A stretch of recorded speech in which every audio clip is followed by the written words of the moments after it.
Welcome to episode 50 of the Energy Week podcast. Ryan Ray alongside Dr. Energy herself, the one, the only, Ellen Wald. Ellen, 50 episodes in the book, halfway to 100, which is right where oil prices are right now. That's perfect. And I think we should all celebrate with cake and ice cream tonight. There we go. Hey, speaking of that celebration, on the Text Oil and Gas podcast, we always ask for ratings and reviews, and we've got 95-star reviews. In this show, we only have a handful. So if you listen to the show, I'll put a link in the show notes. If you could go to iTunes and leave us a 5-star review, that's all we accept, unfortunately. So 5-star review or higher we'll take. We'd really appreciate that.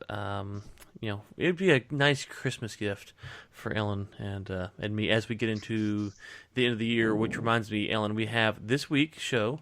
Next week, we are tentatively scheduled for Dr. Foreman to come on to talk about all things API and their report. And then we will not have a show again until January the 7th. That week is when we'll be on. So we're taking off 2 weeks there, and we'll be back roaring to go come January. And the last time we took off 2 weeks, all hell broke loose. So no there's no telling what might happen over these next 2 weeks. But plenty to get to. Let's start with Platts here. Secretary Perry, he's back in the news again as he pushes for stable oil supply in talks with Saudi minister. We talked about Perry. God, I remember it was during the A&M Clemson game. So whenever that was, like September-ish, he had a meeting then, and they were talking about various things. Is this a continuation of those talks, Ellen, or are we shifting the focus? So, it's a really interesting point, and I was actually looking on his Twitter account. So both he and Khalid Al-Falih tweeted about this little gathering with pictures. Khalid Al-Falih tweeted in Arabic and Perry tweeted in English.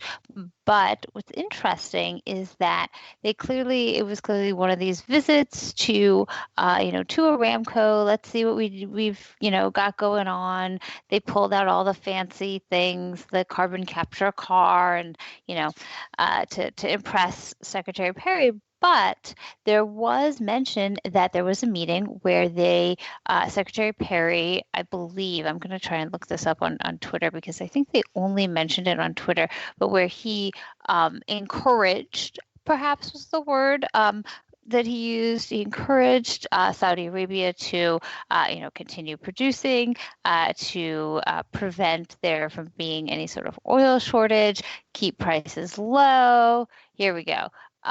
So Rick Perry wrote, I also discussed the need for open, free, and fair markets with the Saudis. The Saudi increase in oil this year to offset the Iran sanctions shows the responsibility our countries have to ensure energy is abundant, affordable, and available for world markets. And there's a picture of all these people, arrayed in a very lovely meeting room. But what's interesting about it, I think, he doesn't really say what he was saying about it, but it's clear that the Iran sanctions issue is a big deal, particularly since OPEC decided it's going to reduce production, but that's going to be reviewed in April, along with the reviews on the exemptions for Iran sanctions. So I wouldn't be surprised if this was, definitely a good opportunity for a photo op, but at the same time, they're talking about oil demand and oil supply at high levels. Now, Perry also met with Qatar, and we talked about the Saudi-Qatar relationship. Was that here recently? 2 weeks ago, whenever that was. Is he trying to mend a fence there, or is it just kind of separate issues altogether? I think they're definitely trying to mend the fences. I think there's a real push in the U.S. to, for the Gulf countries to get over this thing because it's becoming ridiculous. I don't think they're going to get over it anytime soon, but it's interesting. So he met with Qatar's new energy minister, and he's urging him to basically expand joint partnerships with the U.S. as Qatar is growing its LNG operations around the world. Now, this is interesting because Qatar is like the largest LNG producer in the world, and the U.S. is looking to become an LNG exporter. It's been really, really slow going owing to the difficulty in getting permitting for a lot of the export terminals to export to countries that we didn't have free trade agreements with. But it seemed kind of interesting because they also talked about Qatar Petroleum potentially investing or increasing investment in the U.S. energy sector. And Qatar actually already does invest in U.S. energy. And this is an issue that I think in America, we don't understand well enough because today. So I was at the gym and Fox News was on, Fox and Friends, and they're had some guy talking about American energy independence, which is like the worst phrase in the entire world. I hate that phrase. I would like that phrase to be stricken from all conversations about energy ever. And, I don't know what they were saying because I was, working out and they didn't have closed captions on. But, the fact is that even if America produces all of its own energy that it uses, we have investments from all sorts of other countries in our energy industry. Qatar Petroleum has investments. I think they own a large portion of the big LNG export facility down in Louisiana. Mm-hmm. So, but you think about it, okay, why shouldn't they? We have a huge military base in Qatar, and they're really good at LNG. Why wouldn't you want to have like the best LNG operator in the world invested in your LNG facilities? Let's all make money together. Right. Okay. So you set this up exactly where I wanted to go, and so now you can impart your infinite wisdom on me here, because this is to me where the waters get kind of muddy, and I don't really understand. Okay, so I understand, but I don't also understand some of the rhetoric when we talk about a free market and stuff like that. Okay, I've made it very clear, free market guy, so no issues there. But it seems that people actually talk about free markets on a political standpoint. They're not really free market people. They have militaries, they have governments, they have sanctions, they have all these things that they use to manipulate the marketplace. And so if Secretary Perry is saying, hey, we don't want you guys. We want you guys to kind of fall in line here, yada yada, and then we're going over to Qatar or Qatar, or I never say it right. So everyone says it differently. I wouldn't worry about it. Yeah. I've had people pronounce it Qatar and Qatar and gutter. So yeah, well, I'm not gonna call them gutter. Qatar. Anyway, so you have Secretary Perry who's over here, who's obviously trying to influence the way these people think, the way these people act. And as you mentioned, there's investment here in the States. And to me, it seems like, okay, if we want to be free market, that's fine. But it's hard to buy some of the U.S. rhetoric when you say we're free market. But then we use things like having a military base in someone's country to our advantage to get the type of deals we want. It seemed, and again, I'm not anti-free markets. I'm very pro-free markets. But it feels like the U.S. kind of gripes about monopolies and things like this on one hand, but they use those same type of tactics in different ways to get what they want. Am I wrong there? What's your take on that? No, you're not wrong. Everyone is a hypocrite, honestly. I mean, this like griping about I think it's a lot of that is political posturing, and I think Secretary Perry is an interesting character. He does not strike me as anything like Secretary Moniz, who came before. That he's really interested in just like getting more investment into American energy and these kind of more like he's like kind of like on the happy side, I guess.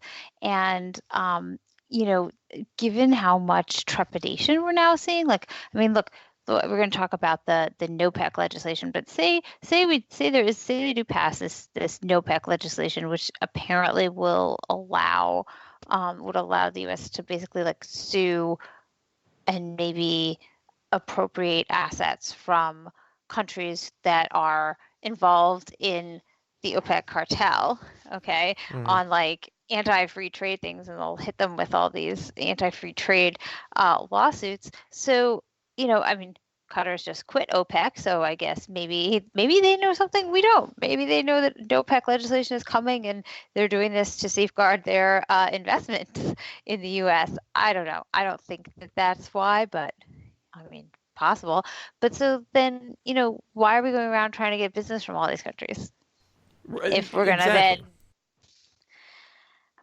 So I think that there's a case of like the politics and the bureaucracy are not aligned. which is Right. probably most of the time. Well, and on that, we have a piece from Platts talking about this piece here. We got to go ahead and jump there now since you brought it up. And for me, it's kind of a weird read. It's like, hold on. First off, we can talk about antitrust legislation and my thoughts on that a different day. But the fact that you're going to authorize the U.S. government to sue someone for antitrust law, again, it's like, okay, hold on.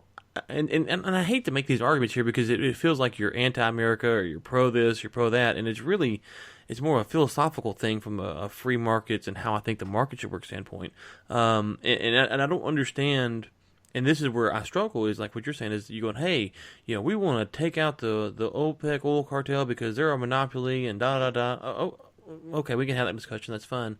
But then when you look at how the U.S. acts with its foreign policy, military presence around the world, and then now it's threatened to sue countries over things that they would consider antitrust legislation, that to me is a very scary path to go down because, let's be frank here, that could be very much at the whims of the current administration, and that doesn't seem like a very positive step for foreign relations. And if I was the leader of Aramco or wherever, I would look at this and go, "Wow, you're really threatening me here more than anything else. You're not trying to work out a deal with me. You're really threatening me that if I don't respond to the market the way that the U.S. wants, then you're going to try to sue me." And the way the bank system works, you might actually get some things done and kind of free some more assets. It seems like a threat that if it were to pass, could be taken very poorly by the international community. Yeah, I think so. But so here's what's interesting in this. In this very article, it actually says sources speculated Friday that Qatar's surprising decision to withdraw from OPEC may have been partly motivated by concern over legal risk if the NOPEC legislation was signed into law. Qatar Petroleum is the majority owner of Golden Pass LNG terminal in Texas. So it was in Texas, not Louisiana. I stand corrected. Not Louisiana. Golden Pass in Texas. I was probably thinking of Sabine Pass, which I think is right. Louisiana. Yeah, so I was wrong. Please don't yell at me, dear listeners. So, so this is interesting. I mean, people were speculating. I doubt that that's the reason, honestly, because Right. don't you think Saudi Arabia would be? Well, Saudi Arabia would be jumping to leave OPEC. Probably not, but they are the entire owners of the largest refinery in the U.S. If the U.S. did decide to be serious about this, would they go for that first? Why punish Qatar when you can go for the big fish? So I mean, I'm speculating about it too, but I don't think that there's any evidence to suggest this. I also I really am not so sure that a congressionally motivated passage of this is actually constitutional, because I'm pretty sure, I mean, I'm not a constitutional scholar, but I think that if it did come from Congress, I think that it could be overturned by the Supreme Court, which would take a while and be a pain and would cause a whole lot of problems, in the interim. But I'm just really not convinced that it's also something that keeps coming up, and they're constantly talking about it. There's a push to look at NOPEC, but there's nothing certain yet. One House aide involved in the talks to do legislation said on Friday, well, if they're not going to move it now, it's not going to happen before the new Congress. Right. It's just not. Right. Exactly. Well, to me, it feels like it's a way for Congress, 4 years, 8 years, whatever down the road, the Congress can go to the president when they want to manipulate the president, or the president can use it to manipulate the Congress, saying, "Hey, guys, we need to use this. This group over here is violating the Sherman Law," and so it feels like it would be a very slippery slope that you kind of can play with these high stake games where you're going, well, the Congress could call on the president saying, "Hey, man, president, look at these guys. You're dealing with these people who are violating this law," or vice versa. The president could call on the Congress saying, "Look, these are people. We need to do something." It feels like it just opens up a door of more rhetoric that I don't like the direction it would head, because as we know, we saw today with the Chuck Schumer, Pelosi, and Trump. I mean, they're just going to lob stuff back at each other, and so a bill like this, I think, would just be a disaster. And yeah, I don't think it's really serious. I just think it's and if it was used like that, wouldn't it just end up being very? I hate laws where they're like, we will only, prosecute you for this particular law when we feel like it, and that's just horrible. So yeah, I'm not. I think it's the same thing here. It just keeps coming up in the news when people decide that it's something interesting, but not real likelihood of being passed. Okay. All right, let's go down to Citigroup, one of our favorite people to talk about on the show. They forecast oil goes nowhere in 2019 as OPEC cuts and U.S. pumps more. Now, I tweeted out last night, I think it was from Citigroup, that they're saying now that 60 is the new 90. And so I think I said 70 is like the new 100 or something like that, if I remember correctly. And someone came in and was like, no, economically speaking. I'm like, no. I'm just saying that we're always seeing these predictions. So is Citi saying that we will basically see $90 barrel oil next year, but they're calling it 60? But if it hits 90, then they can say, well, we were right on both counts. That sounds like something Citi would do. Yeah, this is like, sorry, this is just bizarre. And, I like the way they're like, they forecast oil goes nowhere. Well, it's going somewhere. I mean, that's oil always goes somewhere. It's going somewhere. I mean, what are they? It's just the markets are not going to move. Right. So, okay. So, and then they're forecasting an average of $60 a barrel in 2019. I hate this. Like, what good does that do? What good does an average price do for anyone? I mean, I guess if you're like an airline trying to buy oil and that's what the number you can now work into your budget. I don't know.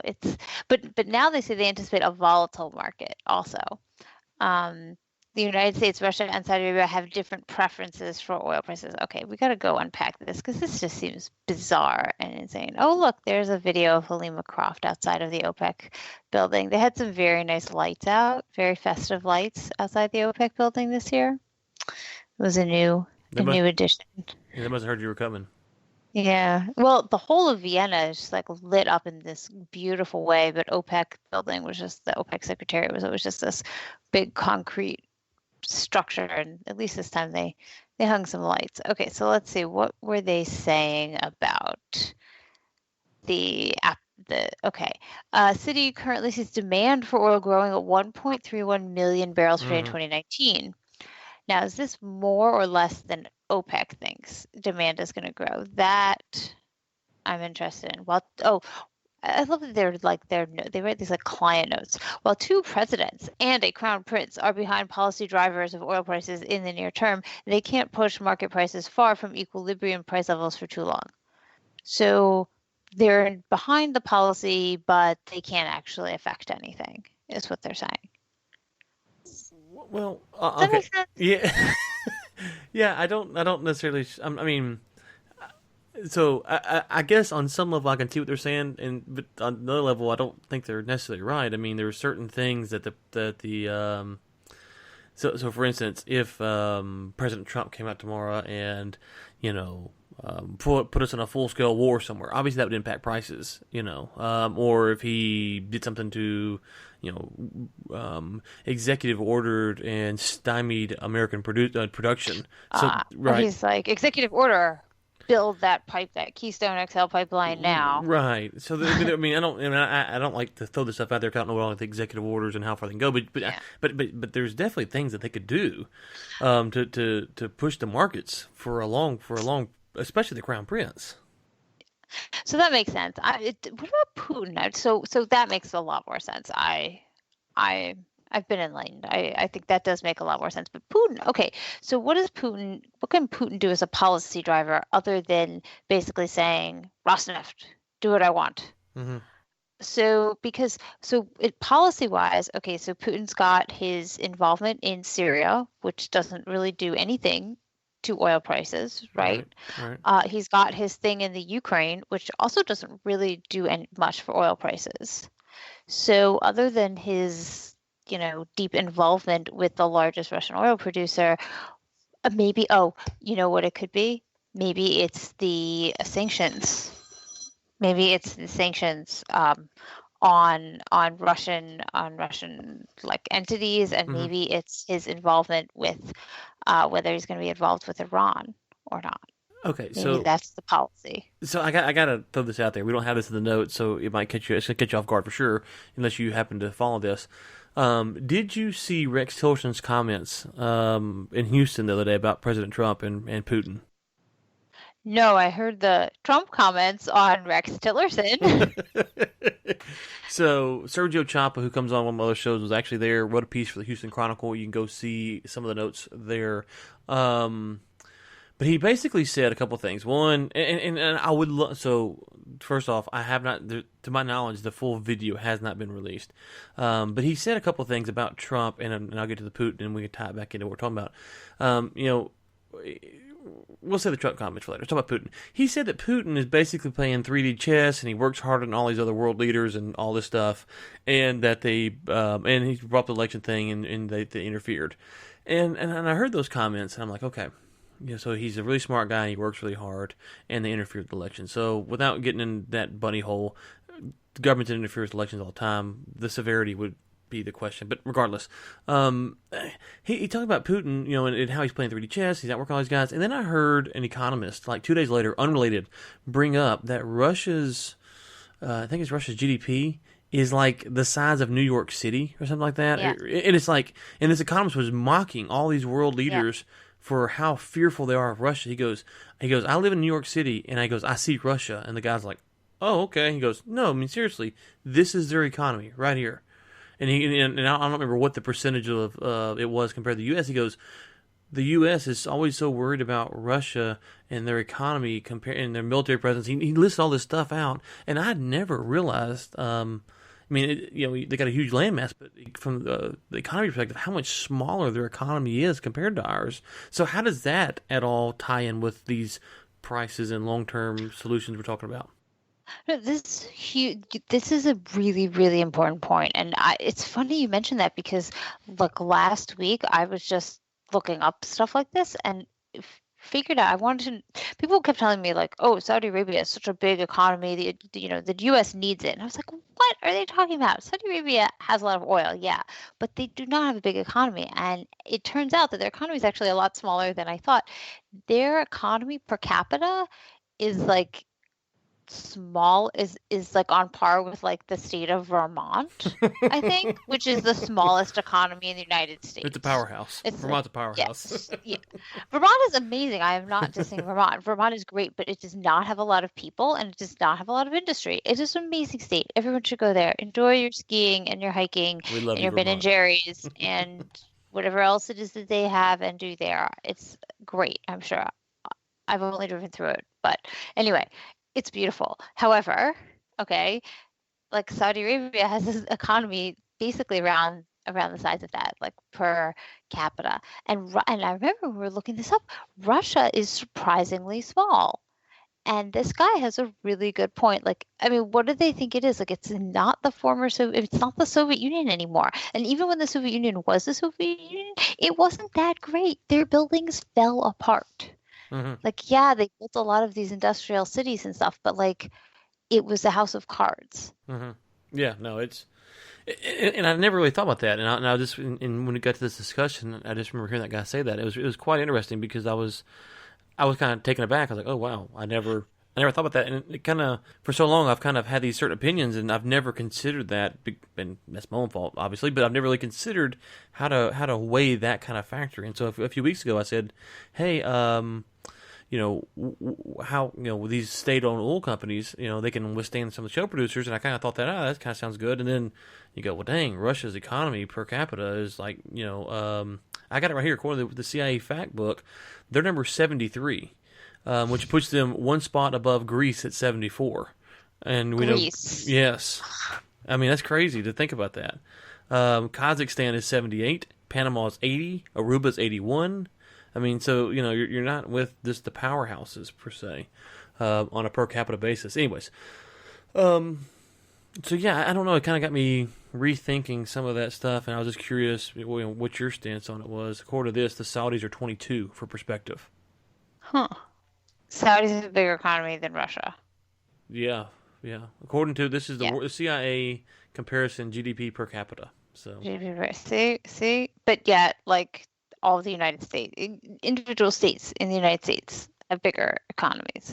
So I think it's a good point. I think that I mean, perhaps one of the issues that they're seeing is just that.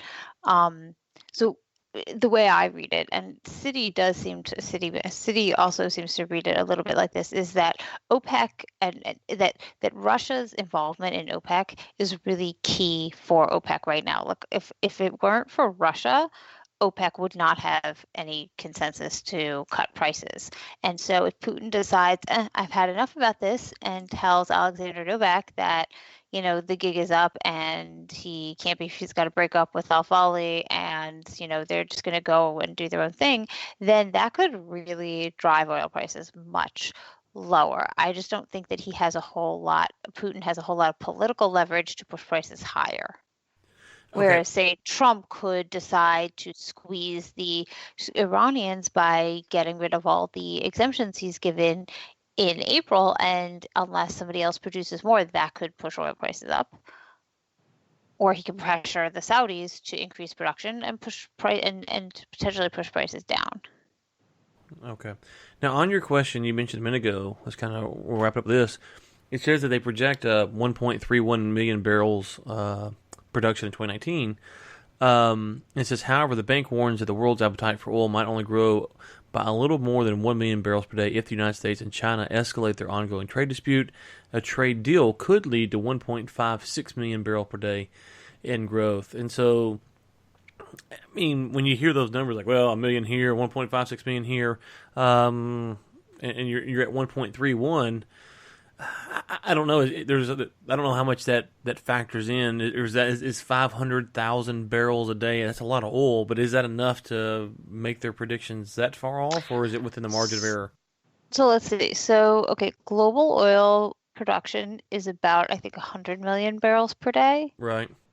So 500,000 barrels is a very small percentage. I don't do arithmetic in my head, guys. Well, sorry. Right. So, and that's what the irony of all this is that the production global levels are so high, but then you look at these growth percentages, you're talking factors that seem insignificantly small in comparison, and so it always confuses me when you look at that. How do you exactly weigh those things in there compared to this big, large, substantial number? Yeah, it's a very small number. I mean, it's just like 0.5% or something like that. I mean, it's So I think that that's important to take that into the overall consideration. Of course, the other issue is that there's people think it means more than it actually does, and so that will push sentiment up. And people sentiment will be good, and there'll be momentum, and then it'll rise. So. Okay, we talked a lot about prices, but let's hit two things real quick. Morgan Stanley slashes oil price forecast for 2019, and then also from CNBC, obviously as we have news, U.S. crude falls 3.1%, settling at 51, erases gains on OPEC deal. So some more bearish reports, and then obviously the market right now is hanging around $50 a barrel. Yeah, I just thought it was a good idea to compare what they're saying Morgan Stanley says with what they were saying that Citi says. So it's interesting. So Citi said that they are forecasting an average price of $60 for 2019. Morgan Stanley Morgan Stanley had already forecast oil prices for 2019 at $78.50. And they cut it by $10 to $68.50. Wow, that is a big difference. I'd love to get these guys, I'd like to get the Citi people in one room and the Morgan Stanley people in the other, and tell them, well, your rival over there says 68, Yeah. Defend your $60 discount. Defend your $10 discount or something like that, and kind of push them to see if there's actually a real reason for this. Yeah, I'd like to do that. I'd also like to have a running spreadsheet or chart with all their predictions, and just to see, when they're predicting this far out, how accurate one group is compared to the other one, because we read this stuff all the time, and the names kind of blend together, and you're like, oh, this guy said this guy said this, and you kind of forget about it. I would like to see how accurate they are when you talk about this stuff. I mean, me and Alfonso were talking on a podcast one time. We said, well, we think for the year, maybe cap at 70, won't go below 50. Of course, it broke to 70. We just kind of thought that would kind of be a safe range for stuff to kind of, with some various factors might go up. And obviously we missed that in the first few months. We're not professional. We're not Morgan Stanley or Citibank here, so we're not investing people's money. But that also plays into it. Is you got people's money and stocks and things like that. And you do have people on the phone smiling and dialing trying to make deals. And your headlines, hate to say it, but they got to be careful or you'll lose clients. Yeah. What's interesting is that, so you mentioned keeping like a running spreadsheet. So, this woman on Twitter, Leslie Hayward, who works for, I can't remember what it's called, SAFE, Securing America's something future. I don't know. Anyway, she compiled on January 1st, she compiled the Brent crude oil price bet estimated price settlement on 12/31/2018. So it's not the average price. It's just what they think it will end the year at. And she got a whole bunch of different people to submit their bets. So they range from someone named Michael Weber with $39 all the way up to Chris Nelder, who I also don't know, at $81. Let's see if there's anyone we know. Brian Scheid, who is from Platts, says it's going to be 57. Summer Syed from Wall Street Journal said 66. Jamie Webster from Boston Consulting says 76.76. We think he's making a joke. I think he is. I've met him. I think he's making. Ed Crooks from Financial Times says 62.51. So there is kind of an accounting here. They're not for average prices. So could you retweet that out so I can go snag it here when we get off the show? Yeah. Or direct message or something. Yeah, I'll retweet it. Here we'll say. Let's tell everyone December 31st is approaching. And that is we at will win the Economy grand on Twitter. Prize. Yeah. Following at Energized Economy.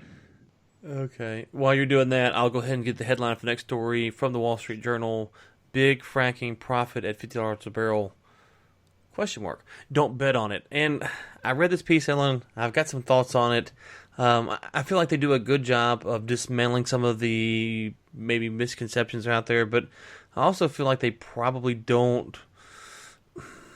They're probably generalizing more than they would lead on about how some of this stuff works. What was your takeaways?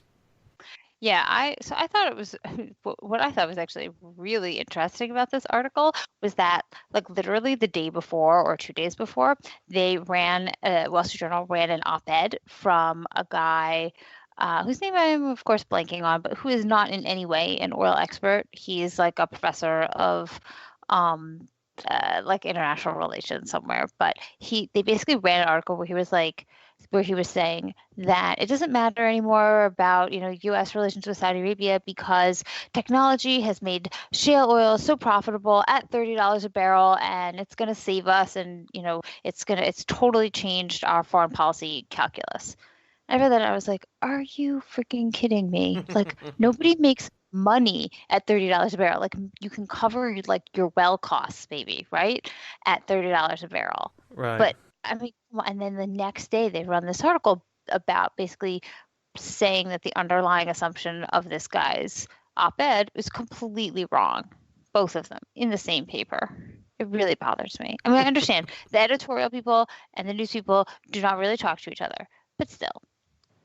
Yeah. It looks bad. So first off, this idea of a break-even price is we use that term, and it's just a term. It doesn't. I mean, it's hard on a show like this. It's hard to talk without using a term like that because if every time we said we'll break even, hold on, break even really doesn't mean anything. It's just a term that we use to loosely describe a theoretical price at which producers in the Permian might make money at. Some will, some won't. I mean, you can't do it. So I do appreciate them trying to unpack some of that.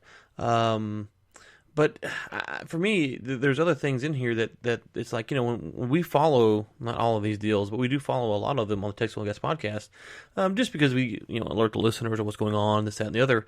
And, when you read some of these stories, there's no doubt that some of the producers, as they point out, will say, hey, the break even is this. And then they don't make money, even though the prices were well above that. And you're like, well, what the heck happened here?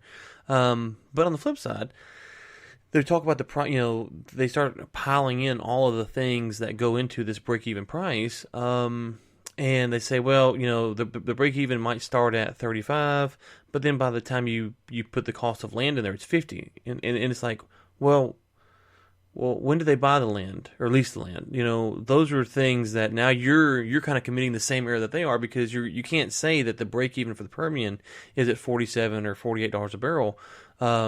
When you include the land, because we've seen deals that are $60-something thousand an acre or whatever the case may be. It's like, okay, well, that's not the same as someone that leased acreage for $20,000 an acre. So it to me, it kind of repeats the same thing that they're getting at the producers. And I think those discussions would be more helpful if we said, you know what, we use these terms very loosely. Here's some kind of metrics, but you have to understand that there is no such thing as a break-even price. It just doesn't exist. Now that's for the Permian producers and the U.S. producers.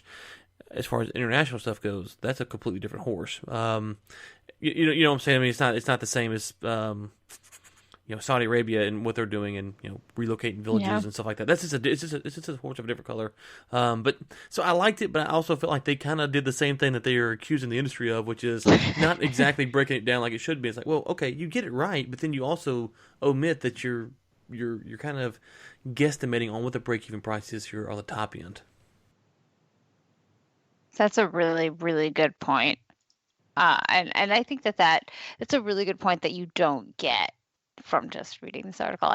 I'm Bradley Olson's very, I like his pieces and everything, but I think it's a really good point that people have to understand that, like, this is not the be-all and end-all of shale.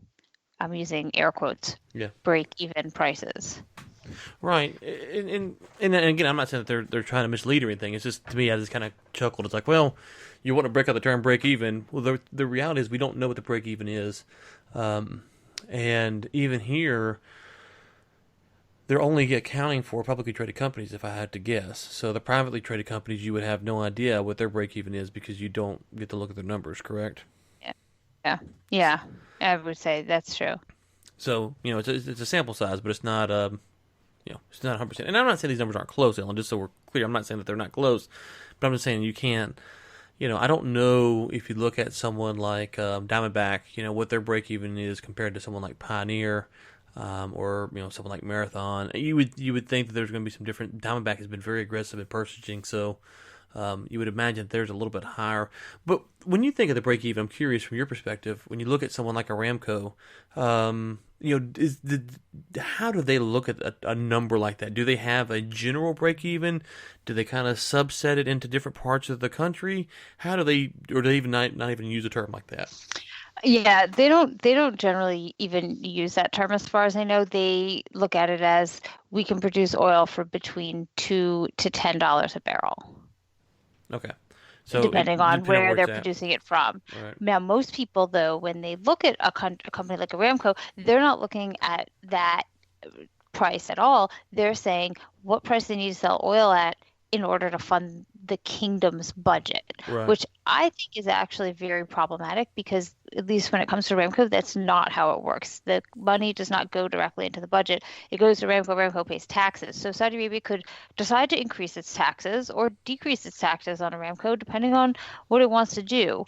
So, but they use that number, the budget the budget break even. Let's call it the budget Hmm. break even number, which is much easier to tell because like you just look at the budget and you look at the price of oil and whatnot. But like in the case of Aramco, they don't know how much is actually going to the oil company versus the government. When you look at a country like Iran or Kuwait, where it's much more closely intertwined, you can kind of say, okay, so the government's going to take this money and I guess if oil prices are low, then the oil company will get less because they're just going to use it to fund their budget. So but they use that to determine what they think the OPEC policy will be, or what they think these countries would like to see oil prices at. So like, oh, Saudi Arabia is spending a lot this year. They'd like oil prices at $85 a barrel. Well, no, they don't want oil prices at $85 a barrel. They think that's too high and will destroy demand. Just because it's what funds their budget doesn't mean that's what they would like oil prices to be. Okay, so Friday on the Texas Oil and Gas podcast, David Blackman sat in for Josh, and we got talking about his piece. I think we talked about on here some about OPEC and whatnot. And I brought up this thing I talked to you about last week, and he said something interesting. I'm curious your takes on. I brought up my theory about maybe the national-owned, state-owned oil companies could outlast the shale producers if the prices were to turn south, or if they wanted to ramp up production to kind of force the market south. And he brought up the Saudi Wealth Fund, and he said, and I don't want to misquote him here, but he said something to the effect of, I can't remember how big of a dip it took in the past few years, and maybe it's not in a great place to withstand another, I say long term, use your air quotes, long term air quote, low storage prices. Is that accurate, Yeah. or what do you know about that? So here's what I would say. I would say it's not necessarily the Saudi Sovereign Wealth Fund as much as it's the Saudi Foreign Reserves.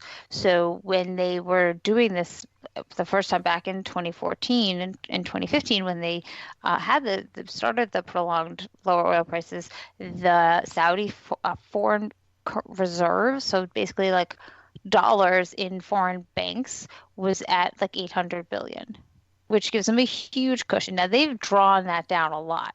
So he's right in that they don't have the same cushion.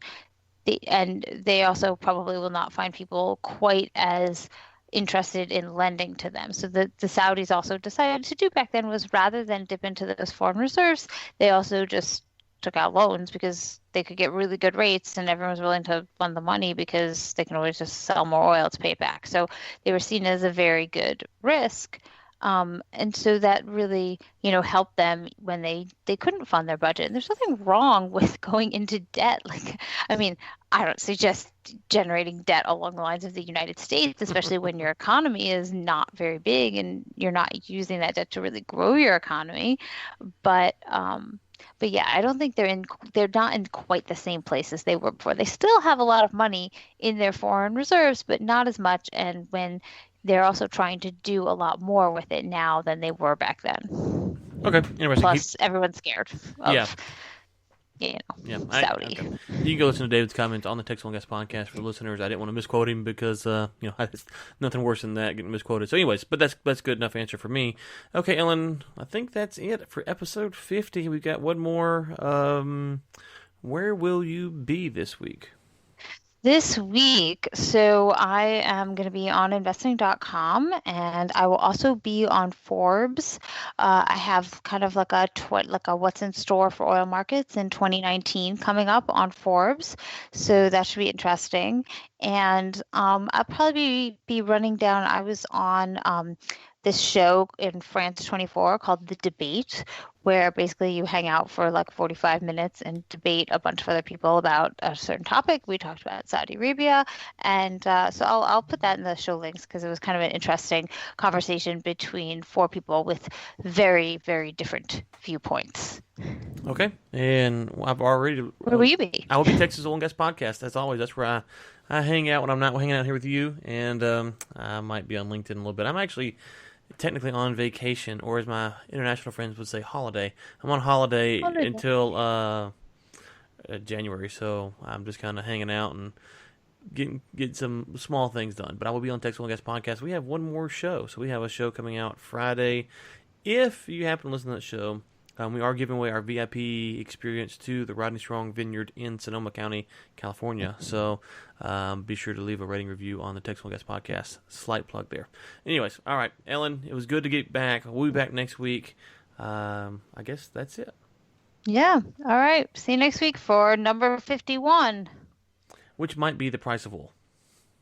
Yeah, it very well could be. Wow, if the price of oil mirrored our podcast numbers, then people are in for some really massive jumps.